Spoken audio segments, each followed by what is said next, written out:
नमस्कार मित्रांनो, मी योगेश सूर्यवंशी तुम्हा सर्वांचे स्वागत करतो आपल्या Yogesh Suryavanshi from my angle या यूट्यूब चॅनलवर. मित्रांनो, आपण आज जो व्हिडिओ लेक्चरसाठी तुमच्यासमोर घेऊन आलेलो आहोत तो व्हिडिओ आहे आपल्या पॉलिटी या सब्जेक्टमधला. अनेकदा पॉलिटीवर जे प्रश्न विचारले जातात त्या पॉलिटीवरील प्रश्नामध्ये काही प्रश्न हमखास असतात, ते म्हणजे संविधान निर्मिती या पॉईंटवर. मित्रांनो, आपण आज जे टॉपिक बघणार आहोत तो टॉपिक आहे संविधान निर्मिती. खरं तर संविधान निर्मिती जर बघायची म्हटलं तर संविधान निर्मिती म्हणजे नेमकं काय, तर आपल्याला अगोदर हे माहीत पाहिजे की संविधान बनवण्यासाठी कोण कार्यरत होते? संविधान सभा. तर ज्यावेळेस संविधान सभेची निर्मिती झाली त्याच्यानंतर संविधान सभेने संविधान निर्माण केले. मग संविधान निर्माण केले म्हणजेच संविधान सभेच्या बैठका कशा झाल्या आणि संविधान सभेच्या अधिवेशनांमधल्या महत्त्वाच्या घटना कोणत्या, यालाच आपण संविधान निर्मिती या टॉपिकमध्ये बघत असतो. आज मी तुमच्यासमोर हाच टॉपिक घेऊन आलोय. संविधान निर्मिती म्हणजेच आपल्या संविधान सभेच्या झालेल्या बैठका किंवा संविधान सभेची अधिवेशने. खरं तर ज्यावेळेस आपण या टॉपिकचा अभ्यास करत असतो त्यावेळेस आपल्याला एकूण 11 प्रकारचे अधिवेशनं बघावे लागतात. आणि हे 11 प्रकारच्या अधिवेशनामध्ये वेगवेगळ्या तारखा, वेगवेगळ्या घटना, हे सर्व ध्यानात ठेवायचं म्हटलं की आपल्याला थोडंसं बोरिंग वाटतं आणि हा टॉपिक आपण फॅक्च्युअल म्हणून नेहमी सोडून देत असतो. मित्रांनो, आपल्या आजच्या लेक्चरमध्ये मी तुमच्यासमोर संविधान निर्मिती अशा सोप्या पद्धतीने घेऊन येणार आहे की हे टॉपिक जर व्यवस्थित केले तर तुमचे सर्व मार्क्स क्लिअर होतील. आपण अधिवेशनावाईज न जाता ज्या आधारावर प्रश्न विचारले जातात त्या प्रश्नांच्या आधारे संविधान निर्मितीचे आपण काही पार्टमध्ये डिव्हिजन केलेलं आहे. तर बघूया मित्रांनो, आपलं आजचं लेक्चर संविधान निर्मिती म्हणजेच संविधान सभेचे अधिवेशन किंवा बैठका. तर मित्रांनो, या आधीच्या लेक्चरमध्ये आपण संविधान सभेची निर्मिती नेमकं कशी झाली या आधारावरील लेक्चर आपण अगोदर बघितलेलं आहे. पाहिजे तर ह्या लेक्चरच्या डिस्क्रिप्शनमध्ये मी त्या लेक्चरची एक लिंकसुद्धा शेअर करून देतो. पाहिजे तर तुम्ही त्या लिंकवर जाऊन तो व्हिडिओ पण बघू शकता. तर झालं काय होतं, संविधान सभेच्या निवडणुका जुलै-ऑगस्ट 1946मध्ये संपल्या. त्यानंतर साधारण काय होत होतं, असा प्रघात होता की राष्ट्रीय काँग्रेसची साधारण अधिवेशनं ही डिसेंबरमध्ये होत होती. मग संविधान सभेचं सुद्धा आपण पहिलं अधिवेशन हे डिसेंबर 1946मध्येच घेतलं आणि ते सुरू झालं होतं 9 डिसेंबर 1946ला. खरं तर आजच्या लेक्चरमध्ये आपण अधिवेशनावाईज नाही बघणार, तर ज्या महत्त्वाच्या तारखा, महत्त्वाच्या घटना आहेत त्या आपण सिक्वेन्स वाईज बघणार आहोत. तर झालं असं, पहिलं अधिवेशन भरलं 9 डिसेंबर 1946ला आणि हे अधिवेशन दिल्ली येथील सेंट्रल हॉलमध्ये भरवण्यात आलं होतं. आणि 9 डिसेंबर 1946ला वार होता, सोमवार, सकाळी ठीक 11 वाजता अधिवेशनाची सुरुवात झाली. पहिल्या दिवशी म्हणजेच 9 डिसेंबर 1946ला संपूर्ण जे आपलं संविधान सभा होती त्या संविधान सभेमध्ये 1947चा जो भारत स्वातंत्र्याचा कायदा पारित झाला त्याच्यानंतर विभागणी झाली होती. पण तोपर्यंत विभागणी झालेली नव्हती, म्हणून साधारण 389 जणांची संविधान सभा बनवायची होती. पण झालं असं की 93 संस्थानिकांचे जे 93 प्रतिनिधी द्यायचे होते त्यांनी तर संविधान सभेमध्ये आपले प्रतिनिधी पाठवलेले नव्हते. म्हणजे त्यावेळेस आपल्याकडे 296 एवढ्या लोकांची म्हणजे संविधान सभेच्या सदस्यांची नेमणूक झालेली होती. पण झालं नेमकं असं की संविधान सभेला म्हणजे पहिली बैठक झाली, त्या पहिल्या बैठकीला मुस्लिम लीग उपस्थित राहिली नाही. म्हणजे सर्वसाधारण मिळून जेवढे लोक उपस्थित होते पहिल्या संविधान सभेच्या बैठकीला म्हणजे पहिल्या अधिवेशनाला ते संख्या होती 211. म्हणजे 9 डिसेंबर 1946 रोजी 211 सदस्य बैठकीस उपस्थित होते. मग बैठक जर घ्यायची म्हटलं तर कोणीतरी अध्यक्ष आणि उपाध्यक्ष बैठकीला पाहिजेच. पण जोपर्यंत संविधान सभा तयार झाली, फक्त सदस्य निवडून आले, त्यांनी अजून आपण ज्याला म्हणतो शपथ घेण्याची पद्धत, त्या प्रकारे अजून त्यांनी रजिस्टरवर सह्या केलेल्या नव्हत्या, म्हणून ते फक्त निवडून आलेले प्रतिनिधी होते, सदस्य बनले नव्हते. मग अशा निवडून आलेल्या प्रतिनिधींना सदस्य बनवण्यासाठी रजिस्टरवर सह्या कराव्या लागतात किंवा शपथ घ्यावी लागते असं आपण म्हणतो. पण ते देण्यासाठी कोणीतरी एक तात्पुरता का होईना पण अध्यक्ष पाहिजे असतो. म्हणून आपण काय केलं, संविधान सभेमध्ये फ्रान्सची पद्धत अवलंबली आणि फ्रान्सच्या पद्धतीत असं असतं की जो सर्वात ज्येष्ठतम व्यक्ती आहे तो सदस्य म्हणून निवडला जातो. मग पहिल्या दिवशी आपण फ्रान्सच्या पद्धतीवरून सच्चिदानंद सिन्हा यांना तात्पुरते अध्यक्ष म्हणून निवडण्यात आले आणि त्यांच्या आधारे सर्व जे सदस्य होते त्यांना शपथ देण्याचे किंवा सह्या करण्याचे काम सुरू झाले. पण अचानक दुपारून सच्चिदानंद सिन्हा यांची तब्येत बिघडल्यामुळं ते रजेवर गेले आपण असं म्हणू. आणि त्यानंतर शपथ देण्यासाठी किंवा रजिस्टरवर सह्या घेण्यासाठी दुपारनंतर फ्रँक अँथोनी यांची उपाध्यक्ष म्हणून निवड करण्यात आली. तात्पुरते अध्यक्ष आणि उपाध्यक्ष दोघांचीही निवड ही फ्रान्सच्या पद्धतीवर झालेली होती. मग त्या दिवशी जवळपास जेवढे सदस्य उपस्थित होते त्यांनी सह्या केल्या. त्यानंतरची महत्त्वाची तारीख किती? 11 डिसेंबर 1946. 11 डिसेंबर 1946ला एक महत्त्वाची घटना घडली आणि ती म्हणजे जे तात्पुरते अध्यक्ष होते त्यांच्याऐवजी कायमस्वरूपी अध्यक्ष आणि उपाध्यक्ष यांची निवड करण्यात आली. तर कायमस्वरूपीचे अध्यक्ष म्हणून डॉक्टर राजेंद्र प्रसाद आणि उपाध्यक्ष S.C. मुखर्जी तसेच संविधान सभेला घटनात्मक किंवा कायदेशीर सल्लागार म्हणून B.N. राव यांची नेमणूक करण्यात आली. B.N. राव यांचे नाव स्वतः लॉर्ड वेवेल यांनी सुचवले होते. त्यानंतर 13 डिसेंबर 1946 रोजी पंडित जवाहरलाल नेहरू यांनी उद्दिष्टांचा ठराव मांडण्यात आला. उद्दिष्टांचा ठराव म्हणजे की आपल्या संविधान सभेला नेमकं कशा प्रकारे कार्य करायचे आहे. आपण संविधान बनवणार आहोत म्हणजे नेमकं आपल्या डोळ्यासमोर कोणत्या प्रकारची उद्दिष्टे आहेत या सर्वांची एक यादी त्यांनी बनवली आणि ती 13 डिसेंबर 1946 रोजी संविधान सभेसमोर ठेवली, म्हणजेच उद्दिष्टांचा ठराव मांडला. तोच ठराव जे आपलं दुसरं अधिवेशन जानेवारी 1947मध्ये चालू झालं, त्या जानेवारी 1947मध्ये 22 जानेवारीला पारित करण्यात आला, म्हणजे सर्वांच्या बहुमताने तो मान्य करण्यात आला. आणि त्याच उद्दिष्टांच्या ठरावावर आधारित आपल्या भारताच्या राज्यघटनेची प्रस्तावनासुद्धा आधारलेली आहे. मित्रांनो, ह्या होत्या आपल्या महत्त्वाच्या पहिल्या अधिवेशनामधील घडामोडी. यामध्ये आपल्याला प्रश्न विचारले जातात, नेमकं तात्पुरते अध्यक्ष कोण होते, कायमस्वरूपीचे कोण होते, घटनात्मक सल्लागार कोण होते. या लेक्चरनंतर आपण यावर आलेले प्रश्न बघणारच आहोत, त्यावेळेस आपले अतिशय क्लिअर होऊन जाईल. ठीक आहे, त्यानंतर बघू मित्रांनो नंतरच्या महत्त्वाच्या घडामोडी. आपल्याला प्रश्नासाठी एक महत्त्वाचा टॉपिक आपल्यासमोर येतो, तो म्हणजे संविधान सभेच्या समित्या. खरं तर संविधान सभा ही जवळपास 389 जणांची मिळून बनवायची होती. तर मग हे सर्वजण एकत्र काम करत नव्हते, त्यासाठी वेगवेगळ्या विषयावर वेगवेगळ्या समित्या नेमलेल्या होत्या. म्हणून संविधान सभा ही समित्यांद्वारे कार्य करत होती असं आपण म्हणू शकतो. जर आपण संविधान सभेच्या समित्या आणि त्यांचे अध्यक्ष यांच्यावर एक नजर टाकूया. सर्वात पहिली आणि महत्त्वाची गोष्ट किंवा महत्त्वाची समिती म्हणजे मसुदा समिती. मसुदा म्हणजे आपण ज्याला ड्राफ्टिंग असं सुद्धा म्हणू शकतो. जर घटना बनवायची तर घटनेचा अगोदर मसुदा बनवायचं गरजेचं असतं, आणि जर मसुदा बनवायचा असेल तर याच मसुद्याच्या आधारावर राज्यघटना बनेल आणि देशाच्या येणाऱ्या काही पिढ्यांचे भविष्य ठरणार असते. म्हणून मसुदा समिती ही एक महत्त्वाची समिती होती आणि त्या मसुदा समितीचे अध्यक्ष म्हणून डॉक्टर आंबेडकर यांना नेमण्यात आलं. त्यानंतर दुसरी होती संघराज्य घटना समिती, तिचे अध्यक्ष होते पंडित जवाहरलाल नेहरू. त्यानंतरची प्रांतिक घटना समिती, तिचे अध्यक्ष वल्लभभाई पटेल होते. मित्रांनो, एक ध्यानात ठेवण्यासाठी सांगतो, कधीही संघराज्य किंवा केंद्र याविषयी समिती विचारली तर पंडित नेहरू यांचं नाव घ्यायचं, आणि घटक राज्य समिती असं जर काही विचारलं तर त्याविषयी सरदार वल्लभभाई पटेल यांचं नाव आपण नेहमी घेऊ शकतो. त्यानंतर डॉक्टर राजेंद्र प्रसाद हे जवळपास 4 समित्यांचे अध्यक्ष होते. पहिली होती कार्यपद्धती नियमन समिती, दुसरी सुकाणू समिती, तिसरी वित्त व स्टाफ समिती आणि चौथी होती राष्ट्रध्वज समिती. म्हणजे साधारण राजेंद्र प्रसाद ही 4 समित्यांचे अध्यक्ष होते. त्यानंतर जी महत्त्वाची गृह समिती होती, गृह समितीचे अध्यक्ष होते पट्टभी सिद्धरामय्या. यानंतर ऑर्डर ऑफ बिझनेस समितीचे अध्यक्ष होते K.M. मुन्शी. एक समिती बनवली होती मित्रांनो सरदार वल्लभभाई पटेल यांच्या अध्यक्षतेखाली. त्या समितीचं नाव होतं मूलभूत हक्क, अल्पसंख्याक आणि आदिवासी प्रदेश यांसाठीची समिती. म्हणजे या समितीत साधारण 3 गोष्टींचा समावेश होता. पहिली मूलभूत हक्क, दुसरं अल्पसंख्याक, तिसरं आदिवासी प्रदेश. मग या 3 गोष्टीसाठी एक समिती होती आणि तिचे अध्यक्ष होते सरदार वल्लभभाई पटेल. पण ही समितीसुद्धा उपसमित्यांआधारे कार्य करत होती. तर या प्रत्येक उपसमितीला एक उपाध्यक्ष होते, ते बघूया. मूलभूत हक्क जी उपसमिती होती तिचे उपाध्यक्ष होते J.B. कृपलानी. अल्पसंख्याकांसाठी जी उपसमिती होती तिचे अध्यक्ष होते H.C. मुखर्जी. आणि आदिवासी प्रदेशाचे पण 2 प्रकार होते. एक प्रकार होता ईशान्य भारत, त्यामध्ये आसाम सहित, तिचे उपाध्यक्ष होते गोपीनाथ बारडोली. आणि आसाम उघडून इतर आदिवासी प्रदेश, तिच्यासाठीचे अध्यक्ष होते उपाध्यक्ष H.V. ठक्कर. आणि आपली सगळ्यात शेवटची संविधान सभेतली समिती म्हणजे क्रिडेन्शियल समिती, आणि तिचे अध्यक्ष होते अल्लादी कृष्णस्वामी अय्यर. मग मित्रांनो, महत्त्वाची समिती जी आपल्याला अभ्यास करायची आहे किंवा ज्याच्यावरती आपल्याला नेहमी प्रश्न विचारले जातात ती म्हणजे मसुदा समिती.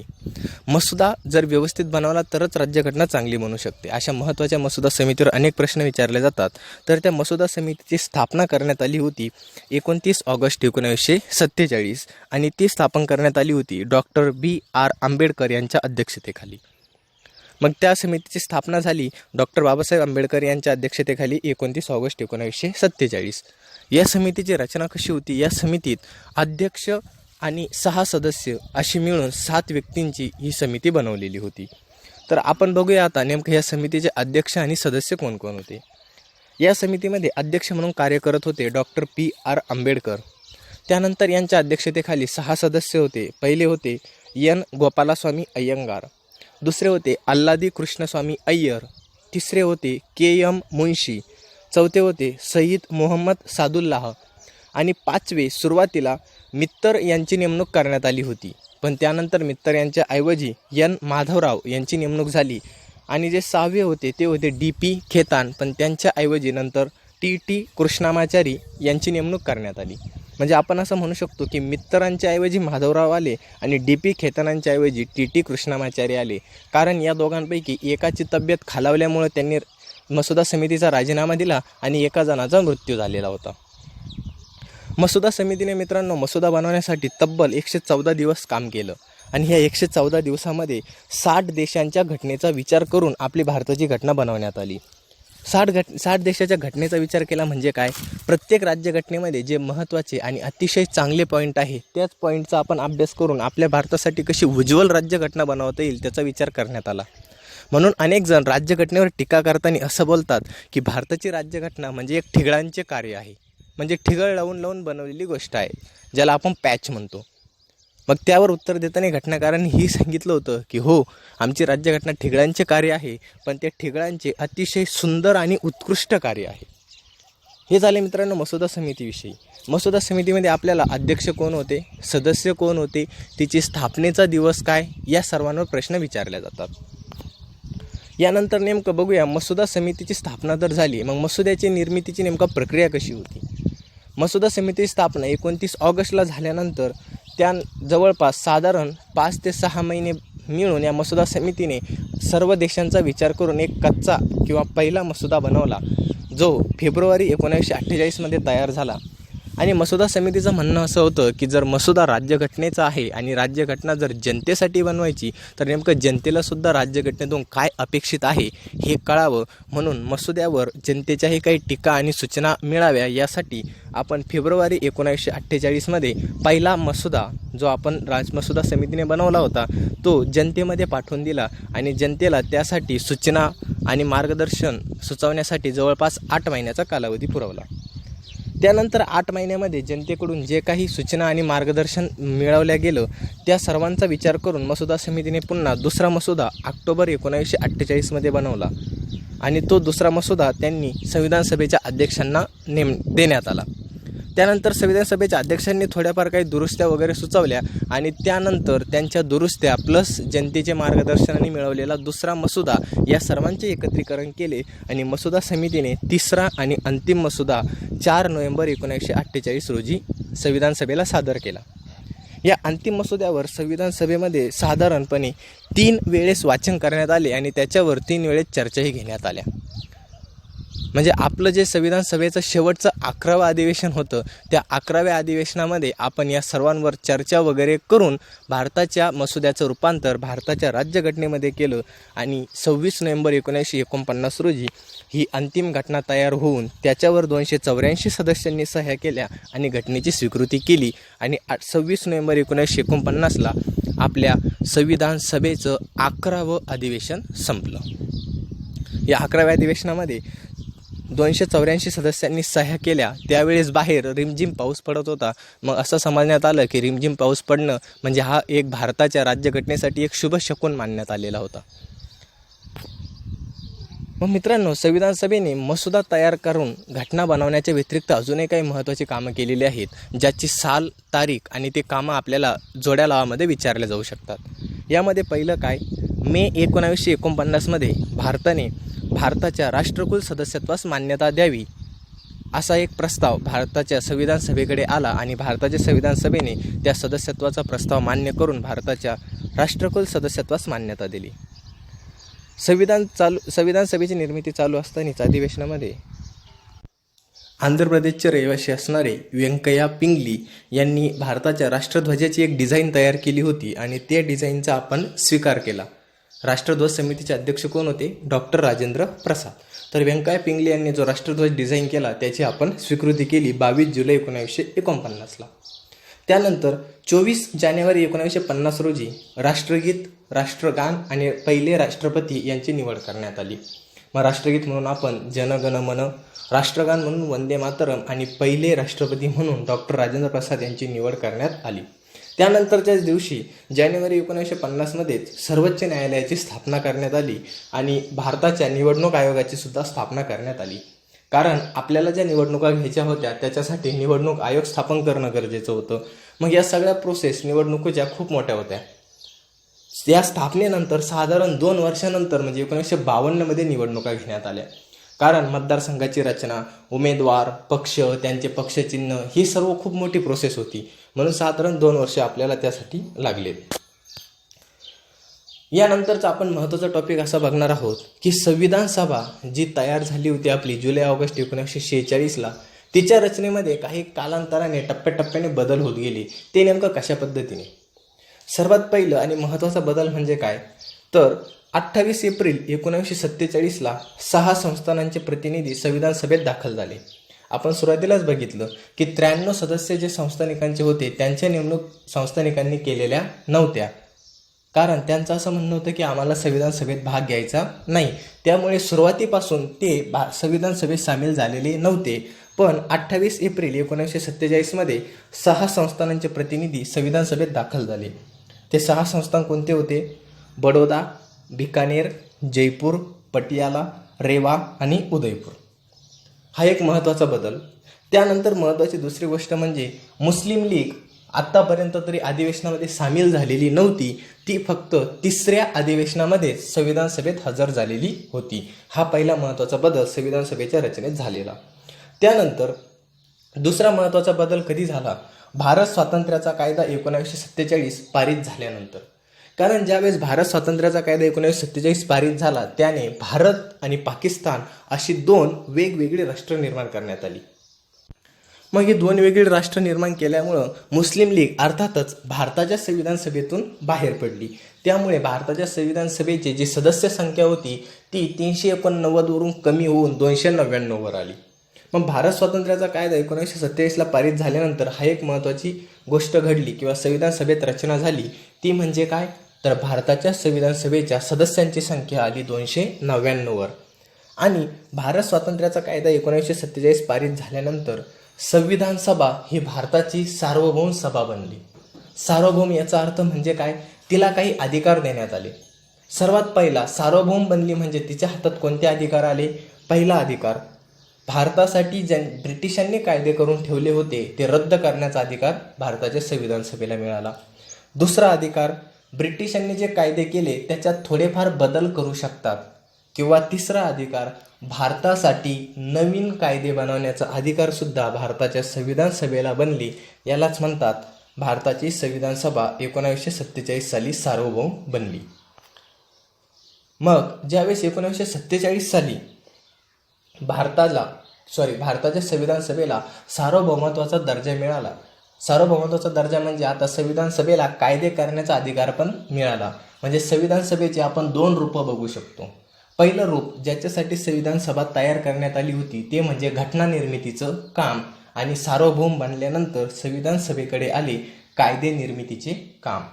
मग जेव्हा जेव्हा घटना बनवण्यासाठी संविधान सभा एकत्र येऊन बैठक घ्यायची तेव्हा घटना निर्मितीच्या बैठकीचे अध्यक्ष डॉक्टर राजेंद्र प्रसाद असायचे. पण ज्या वेळेस भारतासाठी कायदा बनवण्यासाठी संविधान सभा एकत्र येऊन बैठक घ्यायची त्या बैठकीचे अध्यक्ष असायचे गणेश वासुदेव मावळंकर म्हणजेच जी.व्ही. मावळंकर. हे 2 अध्यक्ष आपल्याला नेहमी प्रश्नपत्रिकेत विचारले जातात की घटना निर्मितीच्या वेळेस बैठकीसाठी कोण अध्यक्ष होते आणि कायदा निर्मितीच्या बैठकीसाठी कोण अध्यक्ष होते. यानंतर तिसरा महत्त्वाचा बदल जो आपल्या संविधान सभेत झाला तो म्हणजे संविधान सभेने तात्पुरती संसद म्हणून कार्य केले. कारण संसदेचा अधिकार असतो की भारताचं राज्य शासन किंवा राज्य प्रशासन चालवणं. राज्य प्रशासन म्हणजे घटक राज्य नाही, पूर्ण राज्यकारभार चालवणं भारतासाठीचा हे संसदेचं कार्य असतं. पण तोपर्यंत तर निवडणुका झालेल्या नव्हत्या. मग संसद म्हणून तात्पुरती संसद म्हणून संविधान सभेलाच काम करावं लागलं. 26 जानेवारी 1950 ते मार्च 1952 पर्यंत. 26 जानेवारी 1950ला संविधान लागू झालं आणि मार्च 1952 मध्ये निवडणुका झाल्या. तर या दरम्यान तात्पुरती संसद म्हणून संविधान सभेलाच कार्य करावे लागले. आता जे काही महत्त्वाचे ठळक पॉईंट आहे ज्याच्यावर क्वेश्चन विचारले जातात असे महत्त्वाचे पॉईंट आपण बघूयात. पहिला, संविधान सभेचे कामकाज साधारण 2 वर्ष 11 महिने आणि 17 दिवस चालले. तसं तर 17 आणि 18 या 2 दिवसांमध्ये अनेक पुस्तकांमध्ये भेद आहे. पण राज्यसेवेचे जे महाराष्ट्र राज्यसेवा आयोग आहे त्यांनी 17 दिवस हे आन्सर एका प्रश्नपत्रिकेत उत्तर म्हणून दिलेलं आहे. म्हणून आपण मानायचं 2 वर्ष 11 महिने आणि 17 दिवस. पण जर ऑप्शनमध्ये 17 नसेल 18 असेल तर तुम्ही त्याला राईट म्हणू शकता. त्यासाठी संविधान सभेने एकूण 11 अधिवेशनं घेतली आणि त्या 11 अधिवेशनापैकी 5वे अधिवेशन मध्यरात्री झालेले होते एवढं आपण ध्यानात ठेवू शकतो. 5वं अधिवेशन मध्यरात्री झालं. शेवटचं अधिवेशन जे झालं होतं ते 26 नोव्हेंबर 1949ला 11वं संपलं. पण शेवटची बैठक कधी घेतली आपण? 24 जानेवारी 1950ला. मग संविधान बनवण्यासाठी मसुदा तयार करून त्याचे राज्यघटनेत रूपांतर करण्यासाठी बैठका घेण्यासाठी जो एकूण खर्च आला तो होता 64 लाख रुपये. मसुदा समितीचे अध्यक्ष म्हणून ज्या महत्त्वाच्या व्यक्तीचं नाव निवडलं गेलं ते होते डॉक्टर बी आर आंबेडकर. खरं तर ज्यावेळेस जुलै-ऑगस्ट 1946ला संविधान सभेच्या निवडणुका झाल्या तेव्हा बी आर आंबेडकर यांचा दारुण पराभव झालेला होता. कारण त्यांच्या विरुद्ध स्वतः सरदार वल्लभभाई पटेल, पंडित जवाहरलाल नेहरू यांनी कार्य केलेले होते. त्यावेळेस त्यांनी मुंबई प्रांतातून निवडणूक लढवली पण त्यावेळेस ते पराभूत झाले होते. पण नंतर घटनाकारांना सुद्धा डॉक्टर बी आर आंबेडकर यांच्यासारख्या महान तत्त्वज्ञ आणि कायदेशीर व्यक्तीची गरज भासू लागली. तर मग संविधान सभेमध्ये डॉक्टर बी आर आंबेडकर असावे असं नाव सर्वप्रथम गांधीजी यांनी सुचवलं होतं. मग त्यानंतर आंबेडकरांना राज्यघटना बनवण्यासाठी संविधान सभेत निवडून आणण्यासाठी सर्व जे आपले संविधान सभेचे सदस्य होते त्यांनी नंतर प्रयत्न केले. नंतर महत्त्वाची एक गोष्ट म्हणजे आपल्या संविधान सभेला 2 उपाध्यक्ष होते.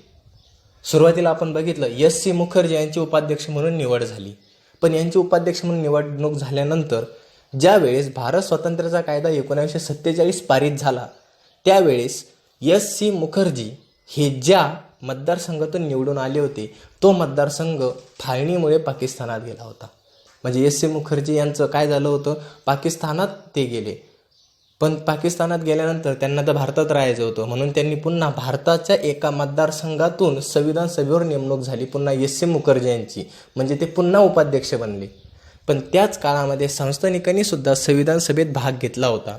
मग संस्थानिकांचं प्रतिनिधी करण्यासाठी संस्थानिकांचे पण उपाध्यक्ष असावे या मागणीला अनुसरून V.T. कृष्णमाचारी यांची संस्थानिकांचे प्रतिनिधी म्हणून संविधान सभेचे दुसरे उपाध्यक्ष या अर्थाने नेमणूक करण्यात आली. ते एका संस्थानिकाचे प्रतिनिधी होते जे नामनिर्देशित पद्धतीने आलेले होते. यानंतर महत्त्वाची गोष्ट म्हणजे घटना समितीची निशाणी होती हत्ती. घटना समितीची निशाणी काय होती? हत्ती. अजून एक महत्त्वाची गोष्ट आपल्याला क्वेश्चन विचारला जातो की खालीलपैकी संविधान सभेच्या सदस्यांची नावे ओळखा. तर महत्त्वाचं एक पॉईंट इथे ध्यानात ठेवा. असा प्रश्न आला तर मोहम्मद अली जिना आणि महात्मा गांधी या महत्त्वाच्या व्यक्तींचा संविधान सभेत समावेश नव्हता. संविधान सभेच्या बैठका दिल्ली येथील सेंट्रल हॉलला होत असत. ज्यावेळेस संविधान पूर्णपणे निर्माण झालं त्यावेळेस संविधानाच्या 3 प्रती छापण्यात आलेल्या होत्या. 2 प्रती इंग्रजीतून होत्या आणि 1 हिंदीतून. तर इंग्रजीतून ज्या 2 प्रती होत्या त्यातील 1 हस्तलिखित आणि दुसरी छापील होती आणि जी 1 प्रत हिंदीतून छापण्यात आली ती हस्तलिखित होती. मग संविधान सभेच्या या ज्या मूळ प्रती आहेत त्या सध्या सेंट्रल पार्लमेंट हॉलमध्ये हिलियम वायूने भरलेला एक काचेचा डबा आहे आणि त्याच्यामध्ये त्या सुरक्षित ठेवलेल्या आहेत. हे होते आपले आत्तापर्यंतच्या संविधान निर्मितीतले महत्त्वाचे पॉईंट. या सर्वांवर आपल्याला नेहमी प्रश्न विचारले जातात. तर मग या संविधान निर्मितीवर कशा प्रकारचे प्रश्न येतात यांची पण आपण थोडक्यात आढावा घेणार आहोत. तर चला मित्रांनो, यावरील पहिला प्रश्न बघूया. भारतीय राज्यघटना डॅश डॅश रोजी स्वीकारण्यात आली. स्वीकारण्यात आली असं विचारलं, लागू कधी झाली असं विचारलं का? नाही. तर आपण बघितलं जे आपलं अधिवेशन होतं 11वं, त्याच्यामध्ये 26 नोव्हेंबर 1949 रोजी भारतीय अधिवेशन स्वीकारण्यात आलं, म्हणजे आपलं ऑप्शन नंबर 1. त्यानंतर दुसरं काय, भारताच्या घटना समितीचे पहिले अधिवेशन कधी झाले? आपण लेक्चराची सुरुवातच तिथपासून केली की भारतीय घटना समितीचं पहिलं अधिवेशन भरलं होतं 9 डिसेंबर 1946, म्हणजे ऑप्शन नंबर 2. तिसरं, पहिल्या बैठकीच्या वेळी घटना समितीचे उपाध्यक्ष म्हणून कोणाला मनोनीत करण्यात आले? आपली पहिली स्लाईड होती. पहिले उपाध्यक्ष 11 डिसेंबर 1946 रोजी पहिले अध्यक्ष झाले होते प्रसाद.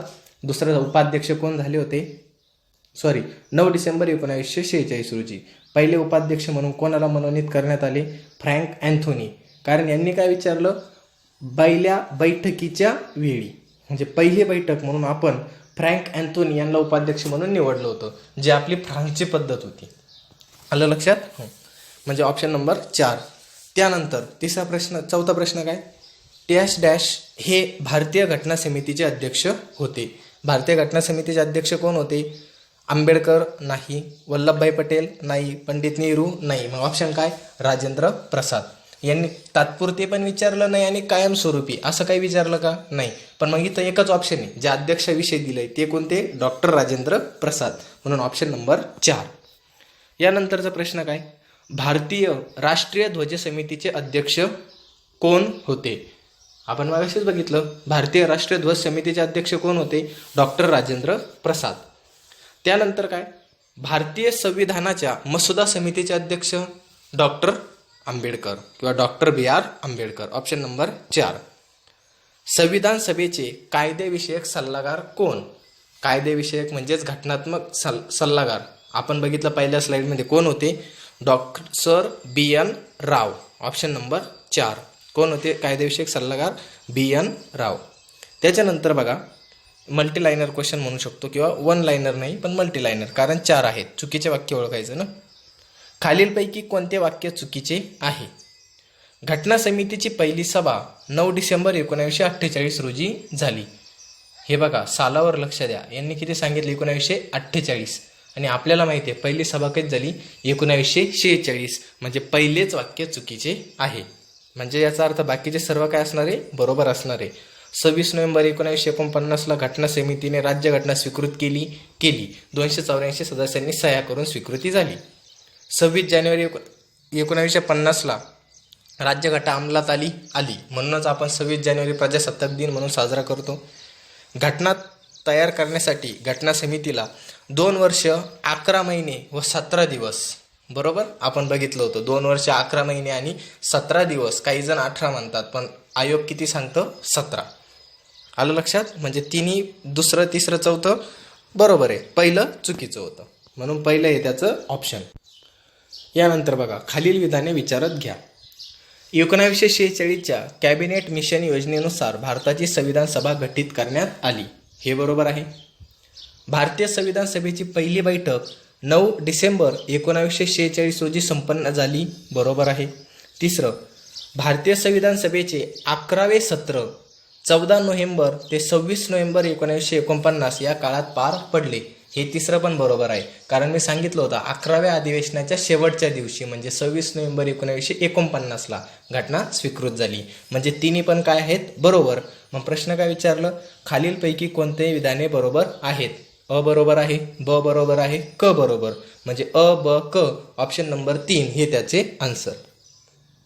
नेक्स्ट, खालील 2 पैकी कोणते विधान चुकीचे आहे? कसं विचारले? चुकीचं विधान. पहिलं, घटना समिती म्हणजेच कॉन्स्टिट्यूशन असेंब्ली. नंतर विधान समिती. विधान समिती म्हणजे काय? विधान समिती म्हणजे कायदे बनवणारी सभा. आपण बघितलं होतं घटना समितीचं 2 याच्यात रूपांतर झालं, घटना निर्मिती आणि कायदे निर्मिती. मग विधान समिती म्हणजे जे कायदे बनवते. मग यांनी काय सांगितलं, घटना समिती नंतर विधान समिती बनली. बरोबर आहे. 1947च्या स्वातंत्र्याच्या कायद्यानुसार आपण कायदे बनवण्याचं काम पण घटना समितीकडे दिलं ना. म्हणजे घटना समितीनंतर काय बनली, विधान समिती, जिचे पुढे रूपांतर तात्पुरत्या किंवा हंगामी संसदेत झाले. हे पण बरोबर आहे. आपण बघितलं महत्त्वाचे या टॉपिकमध्ये आठवतं, 26 जानेवारी 1950 ते मार्च 1952 या काळात घटना समितीच काय बनली, संसद. म्हणजे हे बरोबर दिलं आहे. घटना समितीचं रूपांतर 47च्या कायद्याने कशात झालं, विधान समितीत, आणि 26 जानेवारी 1950 नंतर हंगामी संसदेत. म्हणजे याचा अर्थ पहिलं बरोबर. दुसरं, ज्या दिवशी घटनेवर सह्या होत होत्या त्या दिवशी बाहेर पावसाची रिमझिम चालू होती, तो एक शकुन मानला गेला. हे पण आपण आपल्या लेक्चरमध्ये बघितलंय. ज्यावेळेस सह्या करत होते त्यावेळेस बाहेर रिमझिम पाऊस चालू होता आणि शुभ शकुन मानण्यात आला होता. म्हणजे दोन्ही पण बरोबर आहे. चुकीचं कोणतं आहे, दोन्हीही चुकीचे नाही. म्हणजे ऑप्शन नंबर 4. नंतर बघा, खालीलपैकी कोणती व्यक्ती भारतीय संविधान मसुदा समितीची सदस्य नव्हती. चार्ट आठवतोय मसुदा समितीचा अध्यक्ष आणि सदस्यांचा. के.एम. मुन्शी सदस्य होते. एन. गोपालस्वामी अय्यंगार सदस्य होते. डी.पी. खेतान, मी सांगितलं होतं खेतान गेल्यानंतर खेतानांच्या जागेवर कोण आलं होतं, टी कृष्णमाचारी. म्हणजे खेतान सुद्धा सदस्य होते. पण पंडित जवाहरलाल नेहरू हे अगोदर पण नव्हते आणि नंतर पण नव्हते. म्हणजे पंडित जवाहरलाल नेहरू हे संविधान मसुदा समितीचे सदस्य नव्हते. म्हणजे ऑप्शन नंबर 2. मग बघा आता, भारताचे संविधान तयार करणारी संविधान सभा कशाने निर्माण झालेली होती, 1946च्या कॅबिनेट मिशन योजने अंतर्गत. संविधान सभेची निर्मिती याच्यावर आपण एक स्वतंत्र लेक्चर टाकलेलं आहे. आलं लक्षात. मी पाहिजे तर त्याची लिंक याच्या डिस्क्रिप्शनमध्ये शेअर करून देतो, ते बघा. त्याच्यानंतर तुम्ही संविधानाची निर्मिती हे लेक्चर बघितलं तर लिंक अगोदर जास्त लागू शकते. नंतर भारतीय राज्यघटना डॅश डॅश रोजी स्वीकारण्यात आली. मी असं सांगितलं का लागू झाली, नाही. त्यांनी क्वेश्चन काय विचारला, स्वीकारण्यात आली. मग आपण स्वीकारली कधी, 26 नोव्हेंबर 1949 रोजी स्वीकारली. यानंतरचा प्रश्न, संविधान सभेने भारतीय राष्ट्रीय ध्वजाची रचना कधी स्वीकारली. आठवतं का, संविधान सभेची इतर कामं, जुलै 1947 मध्ये भारतीय राष्ट्रीय ध्वजाची रचना स्वीकारली. मग इथं बघा, जुलै 1947चं ऑप्शन काय, 22 जुलै 1947. म्हणजे ऑप्शन नंबर 3. कारण 22 जुलै 1947ला आपण व्यंकय्या पिंगली यांनी बनवलेल्या राष्ट्रध्वजाची रचना स्वीकारली. नंतर जोड्या जुळवा. आता काय करायचंय, जोड्या जुळवा. डॉक्टर सच्चिदानंद सिन्हा कोण होते, तात्पुरते अध्यक्ष, 9 डिसेंबर 1946 पहिलं अधिवेशन. डॉक्टर राजेंद्र प्रसाद कायमस्वरूपीचे अध्यक्ष, 11 डिसेंबर 1946. बी.एन. राव घटनात्मक सल्लागार किंवा संविधानिक सल्लागार. आणि पंडित जवाहरलाल नेहरू कोण होते, ज्यांनी उद्दिष्टांचा ठराव मांडला होता. आलं लक्षात.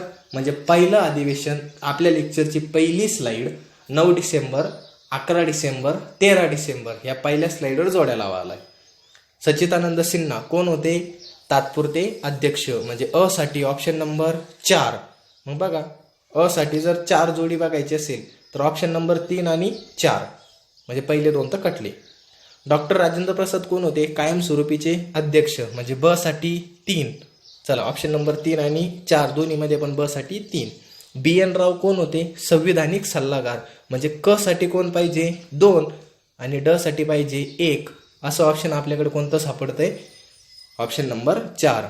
सच्चिदानंद सिन्हा अ साठी 4, ब साठी 3, क साठी 2 आणि ड साठी 1. Option number 4. त्यानंतरचा प्रश्न बघा, 11 डिसेंबर 1946 रोजी. चला, यानंतरचा प्रश्न काय, 11 डिसेंबर 1946 रोजी घटना समितीचे अध्यक्ष म्हणून कोणाची निवड करण्यात आली. यांनी डायरेक्ट तारीख सांगितली कधीची, 11 डिसेंबर 1946ची. म्हणून तेव्हाचे अध्यक्ष कोण, राजेंद्र प्रसाद. कारण अध्यक्ष 2 ना, प्रसाद आणि सच्चिदानंद सिन्हा. पण सच्चिदानंद सिन्हा 9 डिसेंबरचे आणि राजेंद्र प्रसाद 11 डिसेंबर 1946चे. ठीक आहे. यानंतरचा प्रश्न काय, संविधान सभेतील मूलभूत हक्क उपसमितीचे अध्यक्ष कोण. जी आपण सरदार वल्लभभाई पटेल यांच्या अध्यक्षतेखाली समिती पाहिली होती, त्याच्यामध्ये 3 उपसमित्या होत्या आणि त्याच्यातली मूलभूत हक्क उपसमितीचे अध्यक्ष कोण होते? JB कृपलानी. भारतीय राज्यघटनेच्या मसुदा समितीचे सदस्य ओळखा. हा प्रश्न मी सांगितला होता, येऊ शकतो. राजेंद्र प्रसाद हे नाव कधीच नाहीये, म्हणजे ऑप्शनमध्ये येणार नाही. N गोपालस्वामी अय्यंगार होते, KM मुन्शी होते, अल्लादी कृष्णस्वामी अय्यर होते. म्हणजे आपला आन्सर काय? ब, क आणि ड, म्हणजे ऑप्शन नंबर 2. कोणती बाब जुळत नाही? 11 डिसेंबर 1946 जवाहरलाल नेहरूंनी संविधान सभेत उद्दिष्टांचा ठराव मांडला. हीच बाब जुळत नाही, कारण आपल्याला माहिती ती तारीख किती? 13 डिसेंबर 1946ला ठराव मांडलेला आहे. म्हणजे 1 नंबरचं ऑप्शन हे आपलं आन्सर आहे, कारण तीच बाब जुळत नाही. 29 ऑगस्ट 47 मसुदा समितीची स्थापना, 26 नोव्हेंबर 1949 संविधान स्वीकृत, 24 जानेवारी 1950 अंतिमतः संविधानावर स्वाक्षऱ्या, हे सर्व बरोबर आहे. आलं लक्षात? चला. भारतीय स्वातंत्र्य कायदा 1947 मुळे संविधान सभेच्या स्थानामध्ये कोणता बदल झाला? आपण बघितलं होतं संविधान सभेची रचना, त्याच्यामध्ये 2 नंबरचा पॉईंट. संविधान सभा पूर्ण सार्वभौम संस्था बनली. आपण बघितलं 3 प्रकारचे अधिकार भेटले. पहिलं बरोबर. संविधान सभा ही स्वतंत्र भारताची पहिली संसद बनली. संविधान सभा स्वतंत्र भारताची पहिली संसद बनली. संसद म्हणजे कायदे बनवणारी संस्था, आणि आपण बघितलं 47च्या कायद्यामुळे कायदे बनवण्याचा अधिकार पण भेटला, म्हणजे 2 नंबरचं पण बरोबर. जेव्हा संविधान सभा विधिमंडळ संस्था, विधिमंडळ म्हणजे कायदे बनवणारी संस्था, बघितलं ना आपण 2 विभागणी, घटना निर्मितीत राजेंद्र प्रसाद अध्यक्ष आणि संविधान सभा ज्यावेळेस विधिमंडळ म्हणजे कायदे बनवणारी संस्था म्हणून काम करत तेव्हा JV मावळणकर अध्यक्ष. जेव्हा संविधान सभा विधिमंडळ संस्था म्हणून भरत असे तेव्हा तिच्या अध्यक्षस्थानी डॉक्टर राजेंद्र प्रसाद, हे रॉंग आहे. तिथं कोण पाहिजे? JV मावळणकर, म्हणजे क चुकीचं आहे. संविधान सभेची सदस्य संख्या 389च्या तुलनेने 299 पर्यंत कमी झाली. बरोबर आहे. मुस्लिम लीग बाहेर पडली होती म्हणून 299 पर्यंत, म्हणजे अ बरोबर आहे, ब बरोबर आहे, ड बरोबर आहे, क चुकीचं आहे, कारण JV मावळणकर पाहिजे. म्हणजे आपला आन्सर काय? अ ब ड. अ ब डचं ऑप्शन कोणतं? Option number 3. यानंतर संविधान सभेच्या मसुदा समितीचे अध्यक्ष म्हणून डॉक्टर बाबासाहेब आंबेडकर यांची निवड डॅश डॅश या दिवशी करण्यात आली. कधी करण्यात आली होती? संविधान सभेने मसुदा समितीची स्थापनाच कधी झाली? 29 ऑगस्ट 1947. मग ज्या दिवशी समिती स्थापना झाली त्याच दिवशी तिच्या अध्यक्षांची सुद्धा नेमणूक झालेली होती, म्हणून 29 ऑगस्ट 1947. अयोग्य कथन ओळखा. अयोग्य म्हणजेच काय? चुकीचे कथन ओळखा. जुलै 1947 मध्ये भारताच्या संविधान सभेने राष्ट्रीय ध्वजाचा आराखडा स्वीकारला. ते तर बरोबर आहे, 22 जुलै 1947ला. कॅबिनेट मिशन योजनेअंतर्गत स्थापन झालेल्या संविधान सभेद्वारा राज्यघटना कार्यान्वित झाली. बरोबर आहे, संविधान सभेनेच तर राज्यघटना बनवली. जून 1946 मध्ये स्थापन झालेल्या संविधान सभेचे महात्मा गांधी सदस्य नव्हते. आठवतं? महत्त्वाच्या पॉईंटमध्ये मी सांगितलं होतं, मोहम्मद अली जिना आणि महात्मा गांधी हे सदस्य नव्हते, म्हणजे हे पण बरोबर. भारताच्या संविधान सभेच्या उद्घाटन बैठकीची अध्यक्षता, संविधान सभेचे उद्घाटन कधी झाले? 9 डिसेंबर 1946. मग त्या दिवशीची अध्यक्षता डॉक्टर राजेंद्र प्रसाद यांनी केली. ही चूक आहे, कारण 9 डिसेंबर 1946ला डॉक्टर सच्चिदानंद सिन्हा यांनी अध्यक्षता स्वीकारली होती, म्हणून ऑप्शन नंबर 4. हे होते आपले संविधान निर्मितीवर आलेले प्रश्न. म्हणजे आपल्या लेक्चरच्या माध्यमातून तुम्हाला हे तर लक्षात आलं असेल की सर्व लेक्चर जर व्यवस्थित केलं तर संविधान निर्मितीवरले जे महत्त्वाचे प्रश्न आत्तापर्यंत आयोगाने विचारले ते सर्व सुटत आहे. आलं लक्षात? म्हणून जर ह्या लेक्चरचा व्यवस्थित अभ्यास केला तर संविधान निर्मिती हा पॉईंट आपला 100% एकदम क्लिअर आणि मार्क आपले फिक्स झाले. आय होप हे लेक्चर सर्वांना समजलं असेल. तर आपल्या चॅनलला लाईक, शेअर आणि सबस्क्राईब करा. तसेच बेल आयकॉन दाबायला विसरू नका, जेणेकरून यानंतरचा जो टॉपिक आहे तो टॉपिकचं लेक्चर चॅनलवर पडल्यानंतर तुम्हाला लगेच नोटिफिकेशन मिळू शकते. हे लेक्चर समजलं असेल. Thank you so much.